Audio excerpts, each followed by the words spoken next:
சென்னையில் கடந்த ஆண்டு ஏற்பட்ட வெள்ளத்தின் போது மீட்பு நடவடிக்கைகளில் தொய்வு இருந்ததாக தென்சென்னை அதிமுக வேட்பாளர் ஜெயவர்தன் குற்றம் சாட்டியுள்ளார்.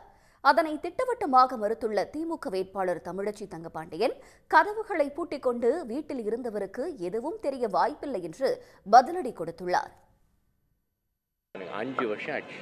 அந்த 5வது வருஷம் கடைசியில் தான் 2023 புயல் ஏற்பட்டு மழை வெள்ளம் ஏற்பட்டு எல்லா இடத்துலையும் தண்ணி தேங்கிடுச்சு. கிட்டத்தட்ட வேளச்சேரி சார்ந்திருக்கக்கூடிய பகுதி மக்கள் பொறுத்தவரையில் அவங்க 4 நாள் பட்டினி இருந்தாங்க. 4 நாள் எந்த ஈவி கனெக்ஷன் இல்லை. 4 நாள் அவங்க பொறுத்தவரை பட்டினி இருந்தாங்க. கிட்டத்தட்ட 6-7 நாட்கள் அண்ணன் சொல்ல அங்கேயே இருக்கக்கூடிய எம்எல்ஏ அங்கேயே அவர் இருக்கக்கூடிய எக்ஸ்எம்எல்ஏ அவர் சொல்ல 10 நாள் ஆயிடுச்சு தண்ணியை தேங்கி அப்புறப்படுத்தவில்லை. 5 வருடங்கள் ஒன்றும் செய்யாமல் இருந்துவிட்டு, அதற்கடுத்த 5 வருடங்களும் ஒன்றும் செய்யாமல் இருந்துவிட்டு, இப்பொழுது எல்லா இடங்களிலும் சென்று வீடியோ போடுவது மட்டும்தான் அவருடைய பிரதானமான வேலை.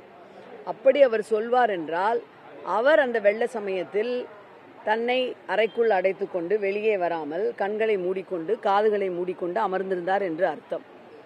2-3 வாரங்கள் தொடர்ச்சியாக நாங்கள் எப்படி களத்தில் இருந்தோம் என்பது என்னுடைய சமூக வலைத்தளத்திலும் பதியப்பட்டு எல்லா இடங்களிலும் இருக்கின்றது. அதை கொஞ்சம் அவர் தயவு செய்து பார்க்க வேண்டும். ஒரு பொய்யை திரும்ப திரும்ப திரும்ப திரும்ப சொல்வதால் மட்டும் உண்மையாகி முடியாது. அதன் மூலமாக அவர் பொய்யர் என்பதுதான் மக்களுக்கு நிரூபணம் ஆயிருக்கின்றது. உடனுக்குடன் செய்திகளை தெரிந்து கொள்ள சன் நியூஸ் பெல் ஐகானை கிளிக் பண்ணுங்க.